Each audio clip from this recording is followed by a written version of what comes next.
5 star hotel ரேஞ்சில் நல்ல க்ரீமியாக ரிச்சாக கமகமன வாசனையோட ஆட்டுக்கால் பாயா எப்படி செய்யுதுன்னு பார்க்கலாம் வாங்க. Welcome to Rajeka kitchen. ஒரு ஆட்டுக்காலுங்க 4 கால் வாங்கி துண்டு போட்டதில் 15 பீஸ் கிடச்சிது. சுட்ட கருப்பு போகிறதுக்கு நல்லா கத்தியை வச்சு சுரண்டி நல்லா கருப்பு போனதுக்கப்புறம் 2 அலசு அலசி குக்கருக்கு மாற்றிட்டேன். அது கூட இஞ்சி பூண்டு பேஸ்ட் 50 கிராம், ஒரு கைப்பிடி அளவு சின்ன வெங்காயம், 2 தக்காளி, 2 பெரிய வெங்காயம், ஒரு துண்டு பட்டை, 10 பச்சை மிளகாய் மட்டும்தான் காரம், ஸோ நிறையவே சேர்த்துக்கோங்க. கருவேப்பிலை ஒரு கைப்பிடி அளவு, தேவையான அளவு உப்பு சேர்த்துட்டு வெந்நீர் ஊற்றி வேக வைங்க. நான் மறந்துட்டு பச்சை தண்ணி ஊற்றிட்டேன், ஸோ நீங்கள் மறந்துடாமல் வெந்நீர் சேர்த்துக்கோங்க. 300 ml அளவு கொதிக்க வச்ச தண்ணியை சேர்த்துட்டு மூடி போட்டு 12 விசில் விட்டு ஆஃப் பண்ணி ஓவர் நைட்டு ஃபுல்லாக லிட்டை ஓப்பன் பண்ணாமல் அப்படியே விட்டுருங்க. அந்த சாறு அப்போ தான் ஃபுல்லாக ஆட்டுக்காலில் ஃபுல்லாக அப்சர்வ் பண்ணி நல்லா வெந்து பஞ்சு போல் இருக்கும். எலும்பு கூட அழகாக கடிச்சு சாப்பிடலாம். நான் இதை காலையில் தான் ஓப்பன் பண்ணேன். கிட்டத்தட்ட 8 மணி நேரம் அப்படியே இருந்துச்சு. பாயா செய்யறதுக்கு விழுது அரைக்கணும். அதுக்கு ஒரு மிக்ஸி ஜார் எடுத்துட்டு 1 டீஸ்பூன் அளவு கசகசா, 1 டீஸ்பூன் அளவு சோம்பு, 2 பச்சை மிளகாய், ஊற வச்சு தோல் உரிச்ச 15 பாதாம், 30 கிராம் ஊற வச்ச முந்திரி, அரை மூடி தேங்காய், இது எல்லாத்தையும் ஒன்று சேர்த்து காய்ச்சி ஆற வச்சுனா பால் நல்லா சில்லுன்னு இருக்கணும், சூடாக இருக்கக்கூடாது. அது ஒரு தேவையான அளவு சேர்த்து மிக்ஸி ஜாரை போட்டு நல்ல பேஸ்ட்டாக அரைச்சிருங்க.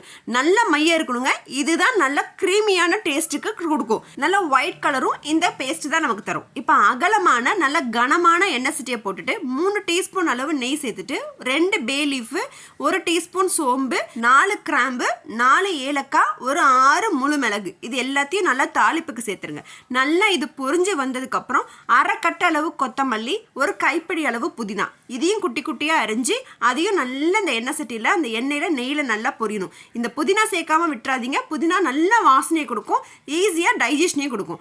ஒரே ஒரு வெங்காயத்தை கீத்த அரிஞ்சு அதையும் சேர்த்துருக்கேன். நல்லா இது கலர் சேஞ்ச் ஆனால் போதும். நல்லா கோல்டன் ப்ரௌனாக வரணுங்கிற அவசியம் இல்லை, லேசாக வதங்கினாலே போதும். இது நல்லா வதங்கி கலர் சேஞ்ச் ஆனதுக்கப்புறம் வெங்காயத்துக்கு தேவையான அளவு இஞ்சி பூண்டை சேர்த்துக்கோங்க. நம்ம கறி வேக வைக்கும் போதே நிறைய சேர்த்துட்டோம், ஸோ இது வெங்காயத்துக்கு தேவையான அளவு மட்டும் சேர்த்தா போதும். அதையும் நல்லா நெய்யில் வதக்கி வாசனை போனதுக்கப்புறம் 1 டீஸ்பூன் அளவு கொத்தமல்லி தூள், அரை டீஸ்பூன் அளவு ஜீரகத்தூள், அதையும் அந்த நெய்யிலே நல்லா வதக்கிட்டு ஏற்கனவே மிச்சம் இருக்கிற பாலை சேர்த்துருங்க. பால் சேர்த்ததுக்கப்புறம் லேசாக பபிள்ஸ் வரும். பபிள்ஸ் வர ஸ்டேஜில் நம்ம ஏற்கனவே முந்திரி பாதாம் பேஸ்ட் அரைச்சி வச்சுருக்கோம்ல, அதை இப்போ சேர்த்துடலாம். இந்த ஸ்டேஜில் சேர்த்ததுக்கப்புறம் அந்த மிக்ஸி ஜாரை கழுவுறதுக்கும் நம்ம காய்ச்சி ஆற வச்ச பாலை சேர்த்துக்கோங்க. அப்போ நல்லா க்ரீமியாகவும் நல்ல ரிச் டேஸ்ட்டாகவும் இருக்கும். இப்போ இதை சேர்த்தது உடனேவே நமக்கு நல்லா கட்டியாக ஆரம்பிச்சிடும். அதனால நல்லா கிண்டி விட்டுட்டு சிம்மில் போட்டுருங்க. இந்த ஸ்டேஜில் நம்ம ஆல்ரெடி வேக வச்சு வச்சுருக்கோம்ல ஆட்டுக்கால், அந்த தண்ணியோட இந்த காலை அப்படியே சேர்த்து நல்லா கொதிக்க விடுங்க. இந்த கால் நல்லா கொதிச்சதுக்கப்புறம் உடனே சுட சுட சர்வ் பண்ணாமல் இதையும் ராத்திரி எப்படி நம்ம சோக் பண்ண விட்டோமோ 8 மணி நேரம், அதே மாதிரி இன்னொரு 1 மணி நேரம் இந்த பாயாவை நல்லா ஊற விட்டிங்க அப்படின்னா அட்டகாசமான டேஸ்ட்டாக இருக்குங்க. இடியாப்பத்தோட ஆப்பத்தோட பெஸ்ட் காம்பினேஷன் பரோட்டாவை பிச்சு போட்டு அது மேலே இந்த ஆட்டுக்காலை ஊற்றி விட்டு சாப்பிட்டீங்க அப்படின்னா அட்டகாசமாக இருக்குங்க. இப்போ பாயா ரெடி ஆயிடுச்சுங்க. விருதுநகர் பொரிச்ச பரோட்டா லிங்க் டிஸ்கிரிப்ஷன் பாக்ஸில் கொடுக்குறேன். இதையும் செஞ்சு சாப்பிட்டு பாருங்க.